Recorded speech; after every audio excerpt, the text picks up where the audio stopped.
I know. You've heard this before. It's not a new question. But the answer is always evolving. So we can't stop asking, what's your why? I am your host, Emmy DeGrappa. What's Your Why is brought to you by Wyoming Humanities. This show explores the human experience with nationally and internationally renowned humanists, authors, journalists, philosophers, artists, and scientists. We adventure into conversations about where they've been, what makes them tick, and how their history relates to the greater world and to you. My special guest today is Rachel Berg. Rachel works in diverse media as an artist, teacher, and the founder of LivArtfully Studio. Welcome, Rachel. Thank you for having me. I'm delighted to be here. Well, I want you to know, first off, that I love your name. That's the name of my oldest daughter. Oh, Rachel or Olivia? Rachel. Right. So your full name is Rachel Olivia Berg. Yes. Yep. I was really so intrigued by your multi-ethnicity cultural background. And tell me if I'm saying this right. Mnicoujou? Yes. Yeah. And, I'm actually not someone to ask because I myself am very timid about the pronunciation of Lakota. I'm not a fluent speaker. But it is still part of your cultural heritage. And tell me a little bit more about Mnicoujou Lakota, Mexican, and German. And where does that lineage run in your family? That is the crux of, this whole question of what is my why. So my mother is Mnicoujou and Mexican. Okay. And I was born and raised in South Dakota. That there's a caveat there because I also moved to the East when I was in middle school. But we always maintained our home in South Dakota and always maintained that really close connection to my family and my tribe. And my father is originally from New Jersey, and he's of German heritage. And culturally, I was also, after moving from the West to the East, I became very close with my father's family as well. And the Mexican is a very, very important part of our lineage because my family is a large Native Mexican family that grew up, like my mother spent half of her childhood. She also, like me, kind of was in multiple places and was in El Paso, Texas, and on Cheyenne River Reservation in Eagle Butte. So all of these things, all of my heritages and lineages and cultures, I really respect and are a very, very important part of my worldview. So there's always a lot going on, and it's sometimes a lot to bear because there can be some dissonance between cultural understandings and the way that things are. But, I exist as I am, and here we are. That's right. Here we are. Was your mom born in Mexico? No, in El Paso.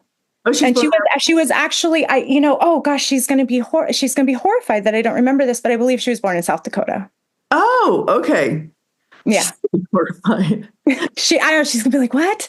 These are things that I know. I believe she was born in South Dakota, an old agency, which doesn't exist anymore. Actually, it was flooded. Really? Reservoir. Yeah. Okay. Well, I came from a big Hispanic family. My father's New Mexican, but my mom's parents were both born and came from Mexico, and my mom's first language was Spanish. Does your mom speak Spanish? So no, she doesn't. And I don't know this to be, my grandfather is not here anymore. So I can't ask anymore, but I always understood that there was kind of, because the kids were all in El Paso, that there was really a big push, especially for the girls, to speak English and learn English and just, have English as the focus. I know that my uncles speak Spanish, and I studied Spanish as much as I could. Although, as I noted with the Lakota, it's one of my, I become very shy when I'm operating. I think I might be shy in English too, but I become very shy when I'm operating in other languages. But that does not diminish my interest or my desire to read and to be, to be a learner. Yeah. So, yeah, language is one of those things that's just so important. And it's actually one of those things that, because my mother is a writer, and, words and language and storytelling has always been just one of the most important things. And as I continue on my path of discovery and questioning in the world, language is one of those things that just keeps coming up as my, how can I say it? Just one of my big motivators, the things that's the hardest, one of the things that I really struggle with and I'm challenged by, and I continue to learn. That's really good. And the reason I think that you struggle with that, because the language is part of the soul, especially when you're in the Mexican American culture, Hispanic culture, and your grandparents and your parents speak all these dichos, these sayings, and they're not translatable. Mm-hmm. I mean, they can tell you what they mean, but they still have a very special meaning in its own language. Absolutely. And, I've come across that so many times recently. I think in the last 5 years, I've really spent a lot of time trying to even just find the words. Even if I don't have, especially in Lakota, even if I don't have the sentence structure or the whole understanding of how to say it, I just want to find the word. And as I have been going on this journey, there are things that I understand intuitively, things that were taught to me, things that are just a part of my being. And it's like all of a sudden I learn the word and I go, oh, I have a word now that suddenly fills a piece of me that I didn't experience, that I experienced but couldn't articulate or express without all these complicated adages and cultural references. So, yeah, I mean, I think it's really interesting that we're starting this conversation with language, because it really is that aspect that, I mean, so much of my work and what I'm trying to spend my time doing is reclaiming and healing from these kind of traumas that I didn't even know how deeply rooted they were in my identity. Because the same can be said about the Lakota language. My grandmother, who is, a Lakota woman who was raising 11 children in Texas, who, were all mija, mijo, and language, she had grown up, most of her youth, all of her youth was at mission boarding schools. So she was raised in an environment where she couldn't speak her language. And although I know she knew Lakota, I honestly only have very little. I remember her saying words, not dialogues, and so those are the kinds of things that my generation in particular kind of sits with, whereas generations just under me are really, really well versed and fluent in these languages. I think that could be true for Spanish as well, although I don't know as much about but I have many, many bilingual friends with many, and they're raising their children completely bilingually. And I think it's just it's at the crux of culture and how we communicate. Oh, absolutely. I agree with that 1,000%.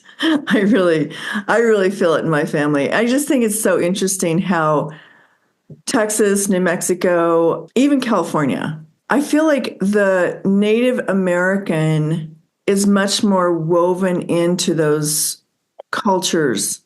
And so it's really interesting to see how you have Native American and Mexican, and the Mexican is the mestizo, right? It's the Spaniard and the Indian. It's just so woven. You can't take it apart. It's like a tapestry. Yeah, it truly is. And I think as far as my personal identity and why in general, it's funny because I toyed around with kind of how, you think about these things as an artist, how you're presenting yourself, how you're talking about yourself. And it was a really important thing. And it was born from a conversation with my mother, because I had been saying Lakota and she's just like, so why aren't you saying, and I really was thinking about it. And I think there's a discomfort, always for all of us when we are kind of claiming and identifying, because within these cultures, when you claim it, oh, I'm getting really heavy, I know, but there's always somebody's got to say something about something, and so it's and coming out kind of as I've been doing this, because I am at an age where I've had a full robust career doing something, and I've had a pivot in my career. So I'm at an age where I was just kind of very cautious and just and then I just, to your point, when I really thought about it, I was like, these are one and the same, but they're very distinct differences. And there was a very different experience being, it's one thing being the native person in Texas, but then when my family and my mom and all of my aunties and my grandma went back to South Dakota, there was a very different thing being Mexican within Lakota culture. And that's a very important part of our family and our name, in our community. We are other in many cases. Those things form you. And in our case, our family is very, very close, and we're very large.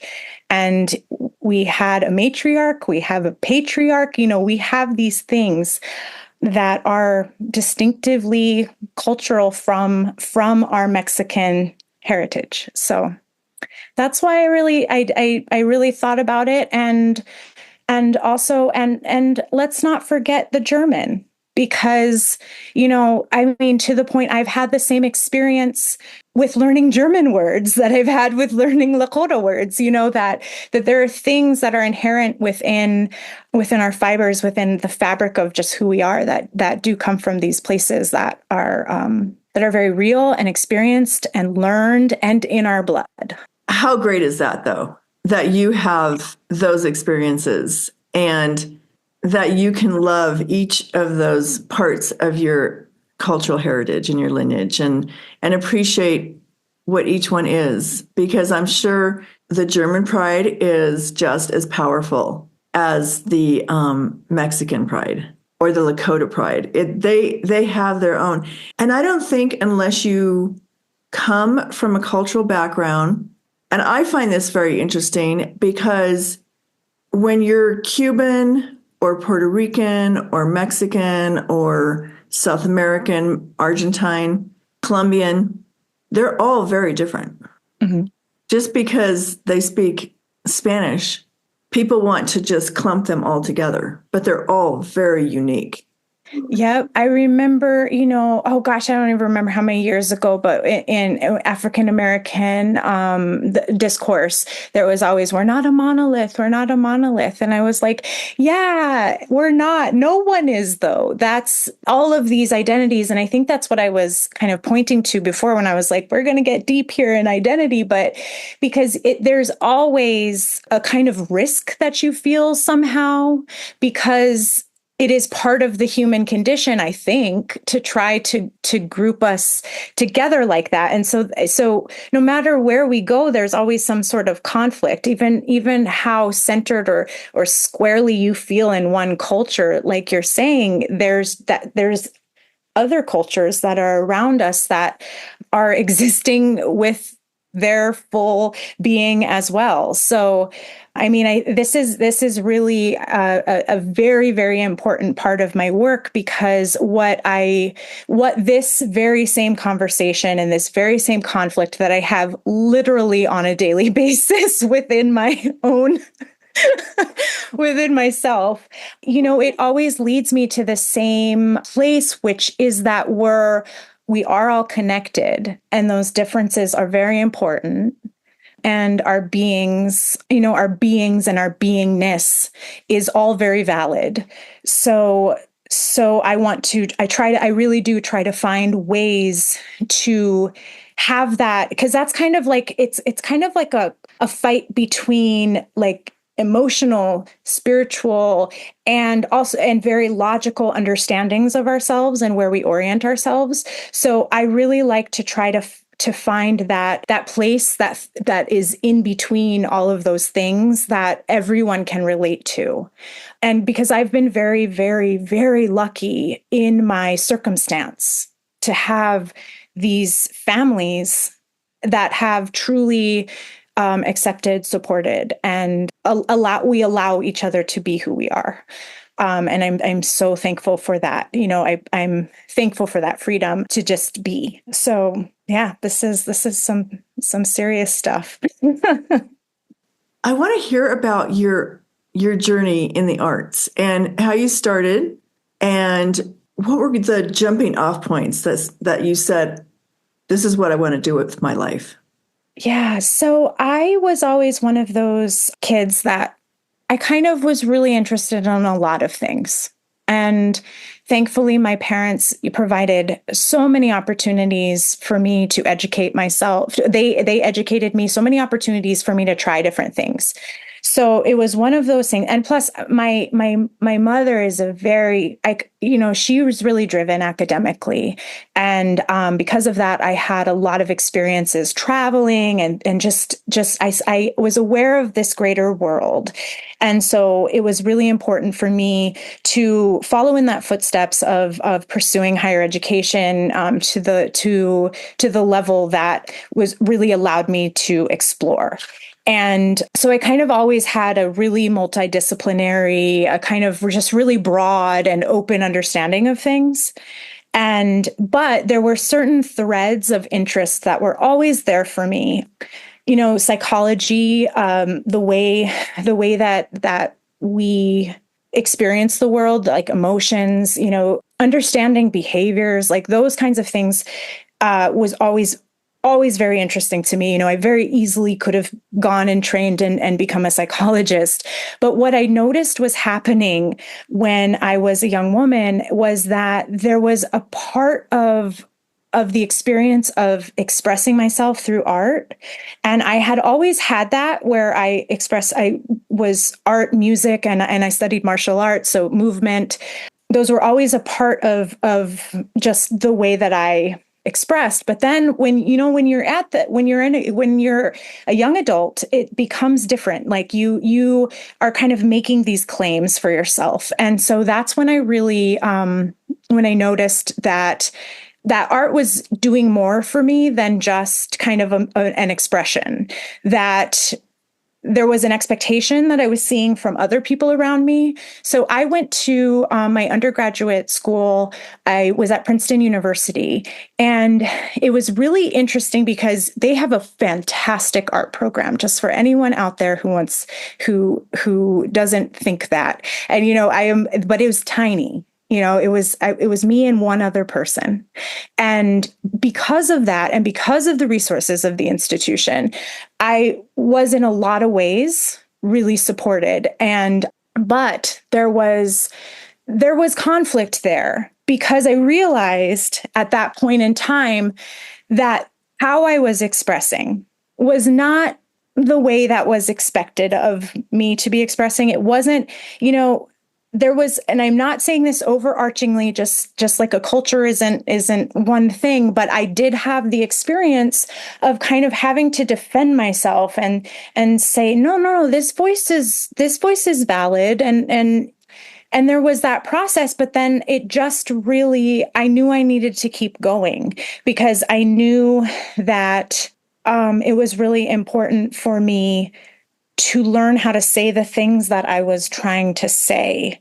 But I didn't even know at the time truly that I was trying to say those things. It became a calling in a way that I could enter into conversations without the words, because as we discussed earlier in the conversation, I've always been a little shy when it comes to the vocalization of those things. So the visual media was really, really important for me as a way to work through some of that stuff. And then, that being said, afterwards, I kind of went into a career that was more on the commercial side, where I was working with other artists in a community of other artists, creating artwork that was kind of fitting more the story of my clients and the things that they were hiring me to do.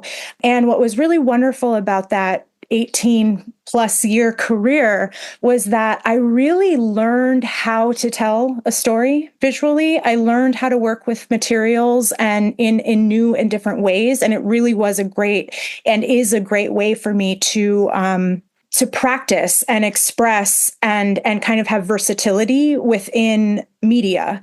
So from a very practical standpoint, that is just crucial. And I was a really vital part of an art community, helping other artists, being a part of a dialogue, whether it be commercial or not. It was a dialogue and it was important. And then recently, I think during the pandemic, I really wanted to, I just knew, I know it's time. That's the best way to say it. I just knew that it was time, that I was ready to, tackle the questions again that I had tackled earlier, and to come back to that at a different point in my life. And so far, it's just been a process of expansion, and I'm so invigorated by it, and just really eager and curious, and just learning so much from the new communities that I'm becoming a part of. So I think that answers the question of kind of like where I started and how I got here. It was kind of the short version of because, there's a lot of pieces along the way, but that LivArtfully Design Studio that I created, is alive and well. And I do continue to work on projects, but now I really now I'm kind of getting comfortable with these kind of almost fractured career paths, and I'm assembling them together, and I'm realizing that there's a lot of work to be done in healthcare spaces or public spaces that are these quote commercial projects, but that really do work within communities and can broaden the experience outside of just kind of a typical sales focus. So I think that's where I am right now in terms of the growth of my career. I really am at a moment where there is so many possibilities that I haven't explored. Just to go back a little bit to understand, what was your degree from at Princeton? So my degree from Princeton was in visual arts with a minor in American studies, because at the time they did not have a Native studies program. And so you're at Princeton, which I thought was very interesting because very scholarly, and you usually don't think of someone getting an arts degree at Princeton. I like when you mentioned that the arts program is excellent, but it's very small. And I think that's interesting because in that community, you probably do have to validate yourself. And maybe people think art is, frivolous, or it's not science. It's, just kind of outside of those scholarly subjects. And like you were saying, psychology was something you really loved. I think there's so much psychology in art. And it's interesting. I ponder on my Princeton experience quite a bit, because there was so much identity formation, there was so much validation that was happening, but there was also so much. To be in a place where you can really, the focus is really to expand. I mean, and while there was, of course, some sort of, I was rare because I was an art major. I actually don't remember sort of anybody looking down upon me or any way that kind of hurt me anyway. because the program was built in such a way that it really was about our ideas and what our ideas, how our ideas can in fact contribute to society and to the world. And so when it's focused in that, when it's framed in that way, it does become just as serious as anything else. And thankfully, there's not that kind of hierarchy in that environment. And now, whether at least from the institution, there's certainly socially may have been, but I tended to be pretty confident because of the really just wonderful scholars that were provided as my instructors and as my mentors in the institution. So thankfully that overrided anything that I might have felt from, I don't know, an engineering major or something. But, and I realized that when I was talking, I didn't mention my graduate work because I think I just, in my mind, was just all into the career and this of my studio and all of my practice and art and all of that. But, there was a period of time where I was in tandem to my, working alongside of my studio practice. I was also a teacher, and that was extremely formative to my art practice. It was formative to my understanding of relationships and how to work with people. I went to Teachers College, Columbia University Teachers College. At the time, I was living in in Hamilton Heights or Harlem, or, it depends on how local you are to Manhattan to say where.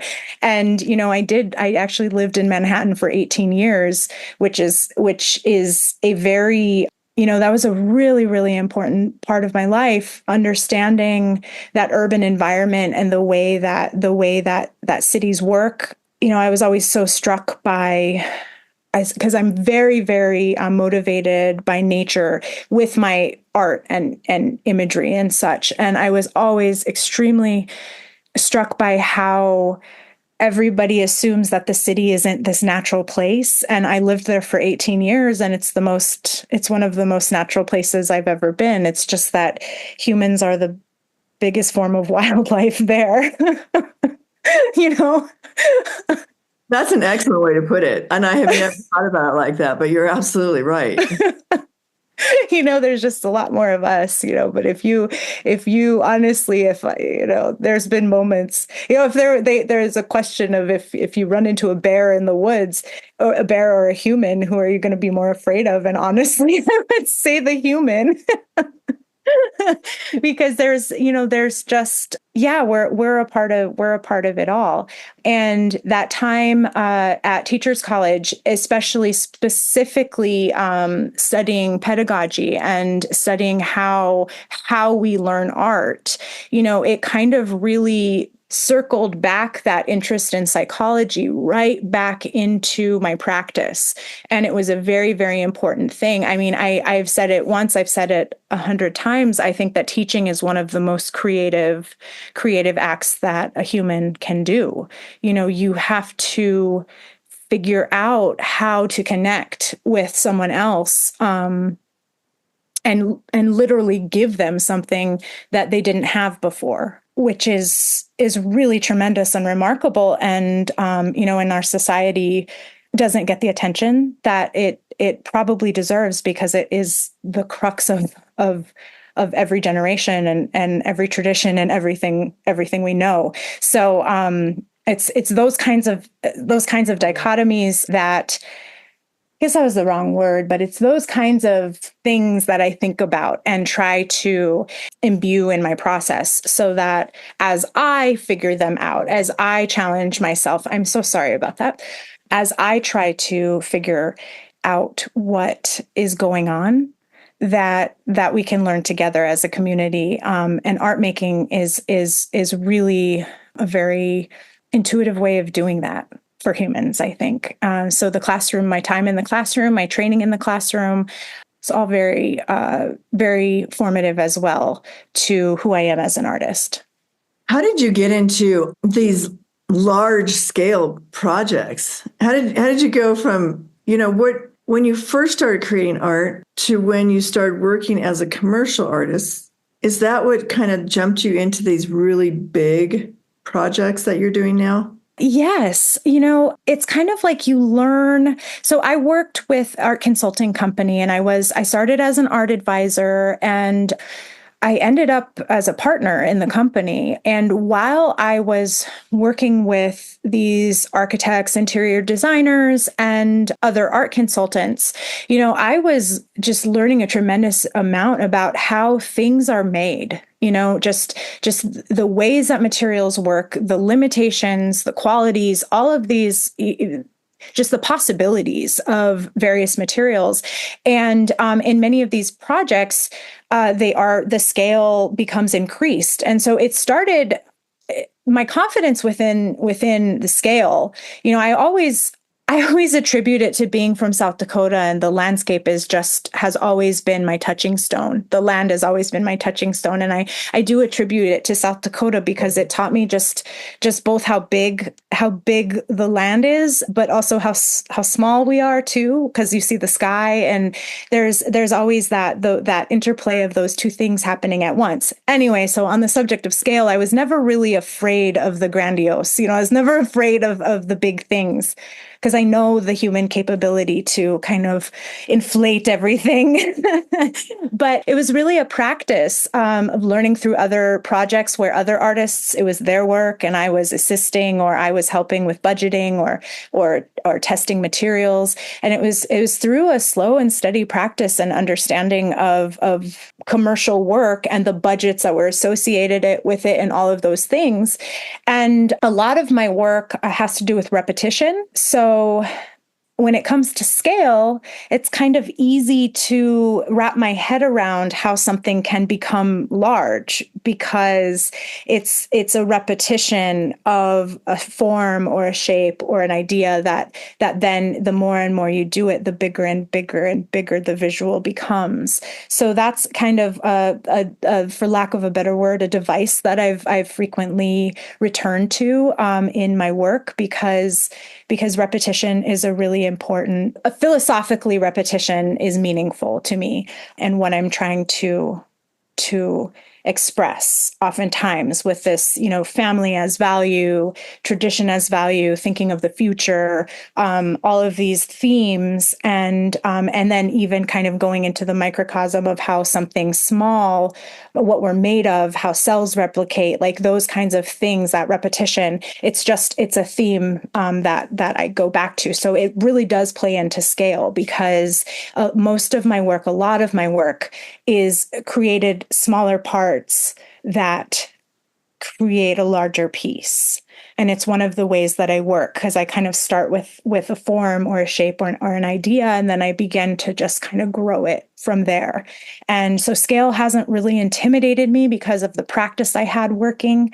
And scale, I think, is something important that there's opportunities in spaces that are big. And I never try to limit myself to say that because a space is big, that I shouldn't try to approach the idea of a moment in that space.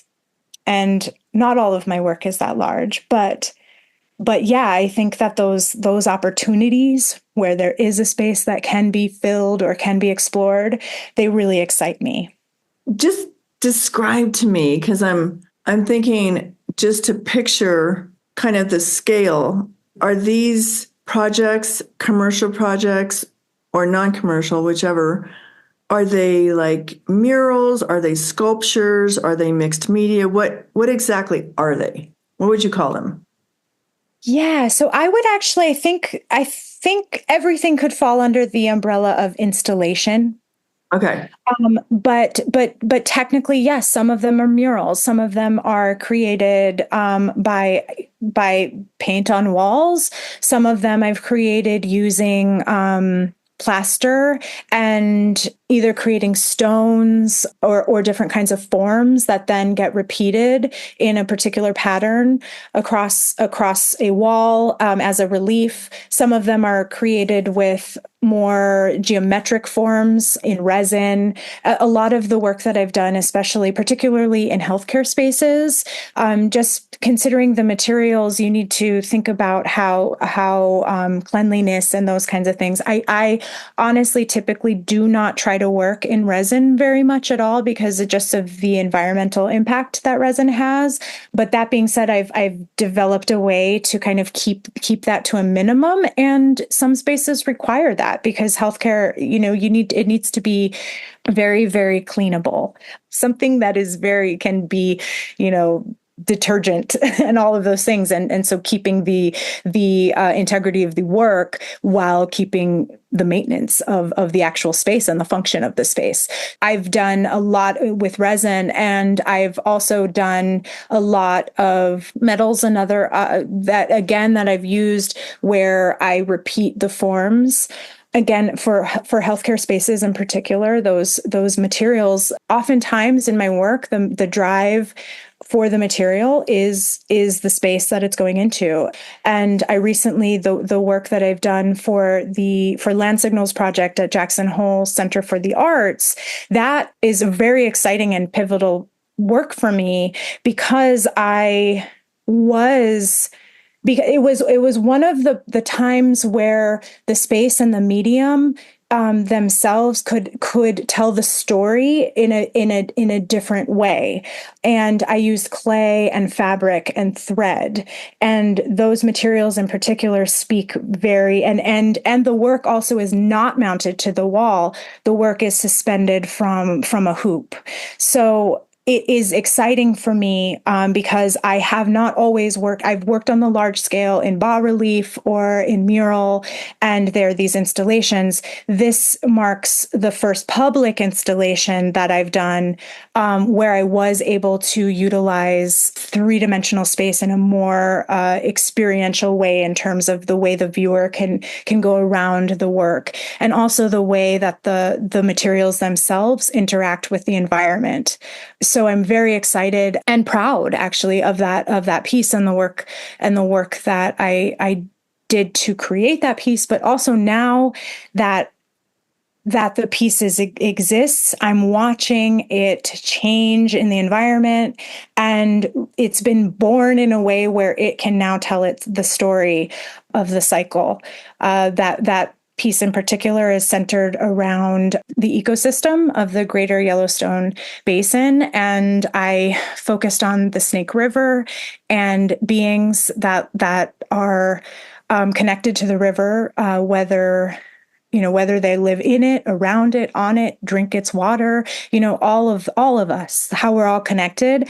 And to have the work there, it's created with cyanotype prints, which are created by the sun. Each print is wrapped, which is a print of the being. If it's a fish, it's a print of a fish. If it's a human, it's a print of a human. If it's a stone, it's a print of a stone.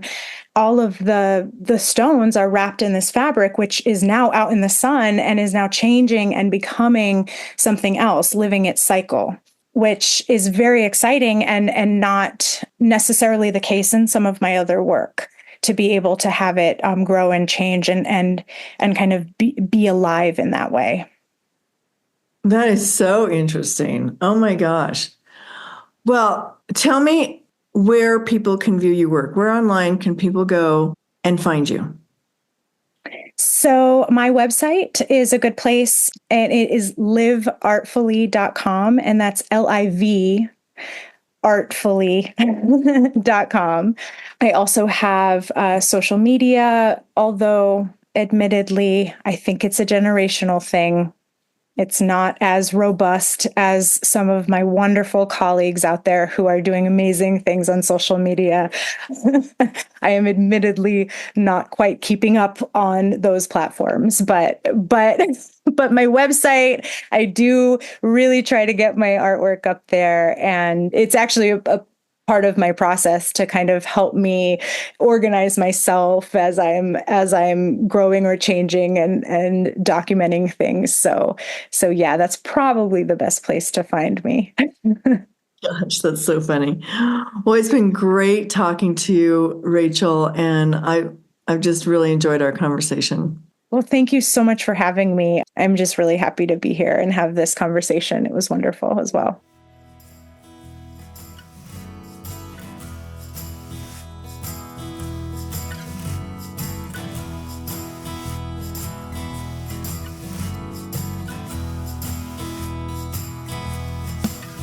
Thank you for joining us for this episode of What's Your Why? Brought to you by Wyoming Humanities with support from Wyoming Community Foundation and generous supporters like you. To learn more, go to thinkwhy.org, subscribe, and never miss a show.